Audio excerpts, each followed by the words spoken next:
Көріңіздер, сақ болыңыздар. Сәлеметсіз бе, қымбат көрермен, арнамызға қош келдіңіз. Сәлемде Қазақстанда болып жатқан жаңалықтарды алғашқы қатарынан білгіңіз келсе, арнамызға жазылып лайк басуды ұмытпаңыз. Алматыда осы аптада ауа райы қандай болады? Алдағы 7 күнде Алматыда ауа райы қандай болмақ? Күн райы болжамы OpenWeather порталында жарияланды.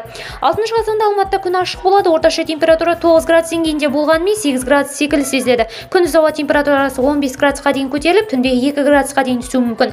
Ауа ылғалдығы 34% деңгейінде болады, ал желдің жылдамдығы 2,8 секундқа жетеді. 7 қазанда күн ашық болады, ауа температурасы шамамен 10 градусқа жеткенмен 9 градус секілді сезілетін болады. Ауа температурасының максималды көрсеткіші 15 градусқа дейін жетіп, ал минималды көрсеткіш 6 градус деңгейіне дейін түседі. Ал ауа ылғалдығы 31%, ал желдің жылдамдығы 2,8 миллисекундқа жетеді. 8 қазанда күн бұлтты болады, орташа ауа температурасы 10 градус Цельсий болғанымен 9 градус Цельсий секілді сезілетін болады. 9 қазанда Алматыда күн ала бұлтты болады деп болжанып отыр. Ауа температурасы орташа деңгейі 11 градус болғанымен 10 градус секілді сезілетін болады. 10 қазанда күн бұлтты болады, орташа тәуелдік температура 13% болғанымен 11 градус Цельсий болып сезілмек.